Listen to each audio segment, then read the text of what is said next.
নওগাঁর আত্রাইয়ে সিরাত প্রতিযোগিতার সংবর্ধনা ও পুরস্কার বিতরণ অনুষ্ঠান অনুষ্ঠিত হয়েছে। প্রতিযোগিতায় বিজয়ীদের মধ্যে পুরস্কার বিতরণ করা হয়।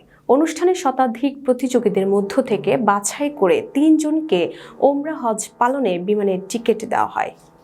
সোমবার বিকেলে বিশা ইউনিয়ন জামায়াতে ইসলাম বাংলাদেশের উদ্যোগে খবিরুল ইসলাম ফাউন্ডেশনের আয়োজনে ভাঙাজাঙ্গাল দলীয় কার্যালয়ে এই সংবর্ধনা অনুষ্ঠানে প্রধান অতিথি হিসেবে উপস্থিত ছিলেন খবিরুল ইসলাম ফাউন্ডেশন পরিচালক ৪ নং পাঁচুপুর ইউনিয়ন পরিষদের চেয়ারম্যান ও বাংলাদেশ জামায়াতে ইসলাম নওগাঁ ৬ আসনের মনোনীত এমপি প্রার্থী মোহাম্মদ খবিরুল ইসলাম।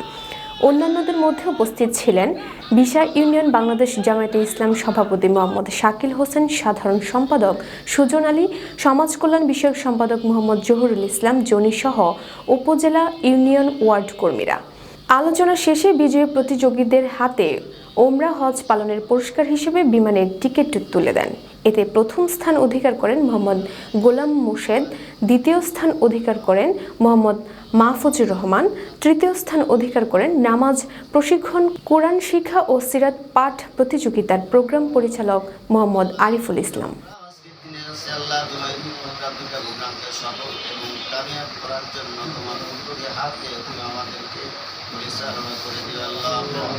اللهم ربنا تقبل منا انك انت السميع العليم وتب علينا انك انت التواب الرحيم برحمتك يا ارحم الراحمين।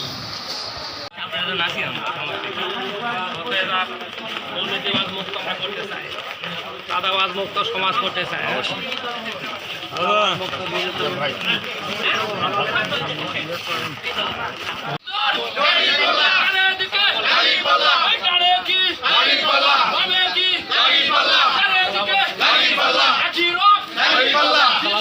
আন্দোলন করাকে আল্লাহ রাব্বুল আলামিন ফরজ করে দিয়েছেন। কি করেছেন?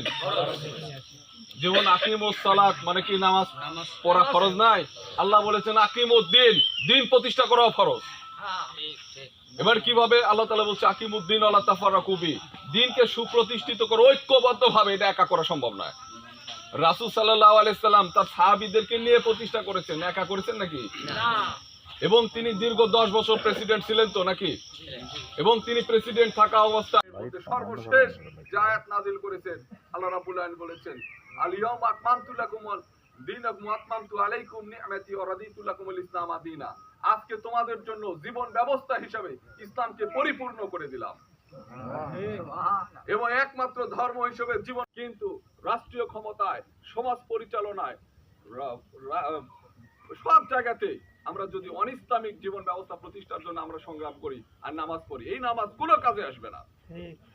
আসবে না, কোনো কাজে আসবে না। আল্লাহর বহুত বড় মেহেরবানি, দীর্ঘ পথ অতিক্রম করে বাংলাদেশ জামাত ইসলামে আজকে আমাদের এই ক্ষুদ্র পরিসরে হলেও আজকে সবার কাছে আমরা যেতে পারতেছি। এটা হজে যাবে, এই হজে যাওয়ার ওসিলা করে আমরা যারা এই সুন্দর একটি আয়োজনে করেছিলাম, আমাদের জন্য দোয়া করবেন।